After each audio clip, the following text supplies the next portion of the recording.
Hello welcome back എല്ലാവർക്കും സ്വാഗതം. അപ്പോൾ ഇന്നത്തെ നമ്മുടെ റെസിപ്പി സോയാബീൻ വെച്ചിട്ടുള്ള ഒരു കട്ട്ലേറ്റിൻ്റെ റെസിപ്പിയാണ്. അപ്പോൾ അതെങ്ങനെയാണ് ഉണ്ടാക്കുന്നത് നോക്കാം. അതിന് വേണ്ടി ആദ്യം തന്നെ നമ്മുടെ സോയാബീൻ എടുത്തിട്ടുണ്ട്. ആവശ്യത്തിന് എടുക്കാം കേട്ടോ. അതിലേക്ക് കുറച്ച് മുളക് പൊടി, മഞ്ഞൾപ്പൊടി, പിന്നെ ആവശ്യത്തിനുള്ള ഉപ്പും കൂടെ ചേർത്തതിന് ശേഷം ഒന്ന് മിക്സ് ചെയ്ത് കൊടുക്കുന്നുണ്ട്. മിക്സ് ചെയ്തതിന് ശേഷം നമ്മൾ റെസ്റ്റ് ചെയ്യാനൊന്നും വെക്കണ്ട കേട്ടോ. നേരെ നമുക്ക് ഒരു പാനിലേക്ക് ഓയിൽ ഒഴിച്ചതിന് ശേഷം അതിൽ ഫ്രൈ ചെയ്തെടുക്കാവുന്നതാണ്. അധികം മുരിഞ്ഞ് കുറേ നേരം ഇട്ട് ഫ്രൈ ചെയ്യേണ്ട ആവശ്യമൊന്നുമില്ല. ഒന്ന് ജസ്റ്റ് ഒന്ന് കളറൊന്ന് മാറി വരുന്നവരെ ഒന്ന് ഫ്രൈ ചെയ്തെടുക്കാം കേട്ടോ.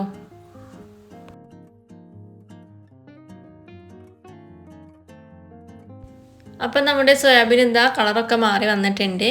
ഈ ഒരു പാകമാകുമ്പോൾ നമുക്ക് ഇറക്കി വെക്കാം കേട്ടോ. പിന്നെ നമുക്ക് വേണ്ടത് ഉരുളക്കിഴങ്ങാണ്. ഒരു മീഡിയം വലിപ്പമുള്ള 2 ഉരുളക്കിഴങ്ങ് എടുത്തിട്ട് വേവിച്ച് നന്നായിട്ടൊന്ന് ഉടച്ചെടുക്കാം.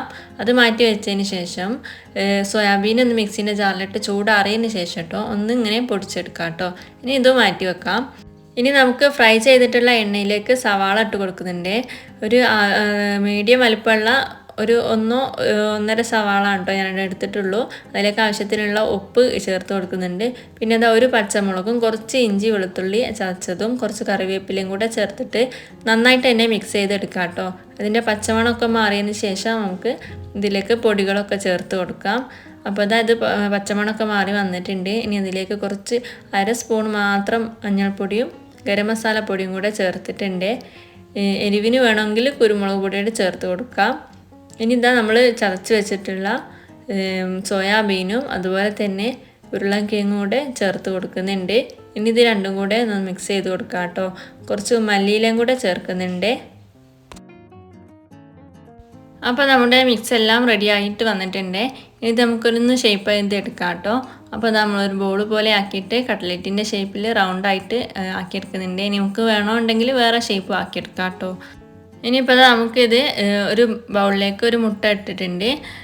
അതിലേക്ക് കുറച്ച് ഉപ്പും കൂടെ ചേർത്തിട്ട് ഈ കട്ട്ലേറ്റിൻ്റെ മുകളിൽ നന്നായിട്ടൊന്ന് സ്പ്രെഡ് ചെയ്ത് കൊടുക്കുന്നുണ്ട്.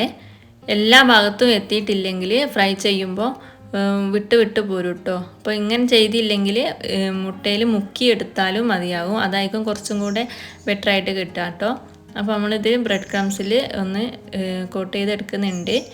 എല്ലാം ഇങ്ങനെ തന്നെ ചെയ്തെടുക്കാം കേട്ടോ. മുട്ടയിൽ നന്നായിട്ട് തന്നെ മുക്കിയെടുക്കണേ.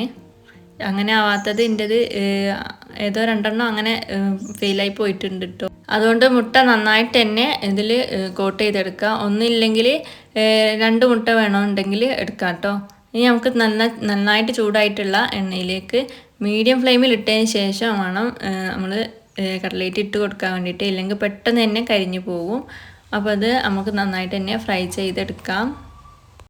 സോയാബീൻ കൊണ്ട് ഇതൊന്ന് ട്രൈ ചെയ്ത് നോക്കണേ. ഇതുവരെ ഉണ്ടാക്കി നോക്കിയിട്ടില്ലെങ്കിൽ ഉറപ്പായിട്ടും നിങ്ങൾക്ക് ഇഷ്ടപ്പെടും.